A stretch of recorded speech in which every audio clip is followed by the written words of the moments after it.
want you to fix stuff. We want you to tell us how we can sell this business. We've been in it 20 years. We're tired of it. We haven't made any money.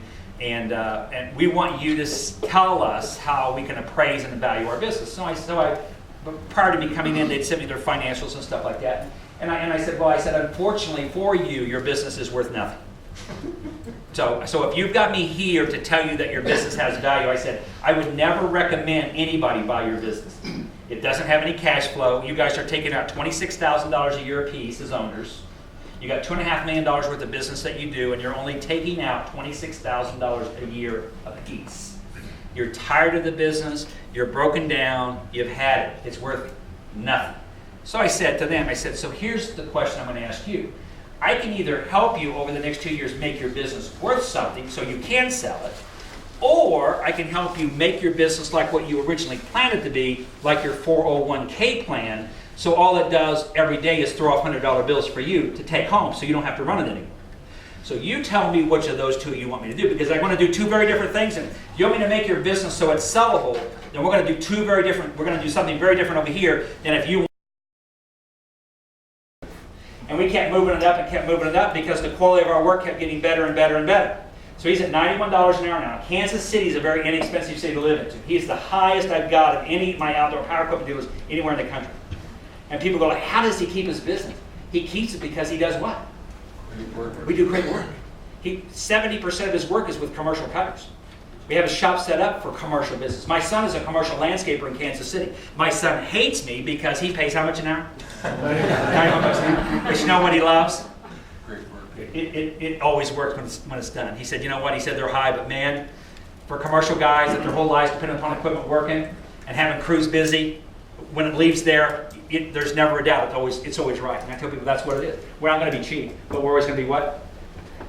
We're always going to be good. We don't get comebacks. I used to own an aviation maintenance shop. I was a pilot, still am a pilot. I sold a plane a couple of years ago. I had a light twin that I flew, but I owned an aviation maintenance shop for several years and ended up selling it to my service manager, who I was kind of out of it. He wanted to get it, so I set it up so he could buy it.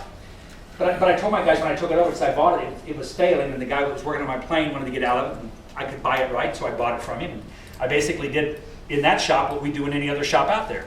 And he had too many technicians, and the doors were always open, so all the customers that were old guys that had airplanes that didn't really want to pay you to work on anything, just wanted to borrow your tools, they would walk in there. So we changed all that stuff up, and I was the Antichrist on the airfield for about a year. But anyway, we started making what? Money.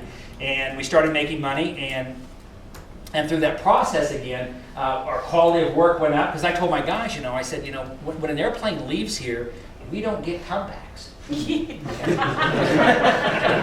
are hoping the airplane you're in wasn't worked on by a technician that was okay with some poor quality work.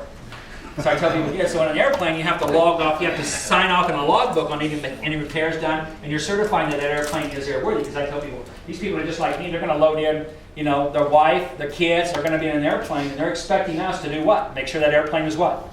Safe to fly. And they go, well, sometimes we don't have time to double check things. And I said, then we're going to build time in to do what?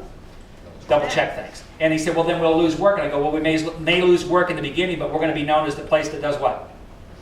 And you know what? And for a while, they said, well, I can get it done cheaper elsewhere. And I said, I'm sure you can. I said, if you're just looking for cheap and you don't really care about safety, we're not the place you want to be. And they go, what do you mean about safety? And I says, well, we add more time because we go back through and we do what?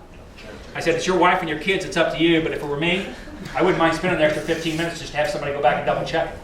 It's up to you. If you don't like them, good luck. I'm not going to sit there and fight you. If you don't want to spend an extra 15, have me spend an extra 15 or 20 minutes over the guy in another airfield down there that's never looked at your plane before, it's your choice. But I tell people again, we lost short term, but then what started happening?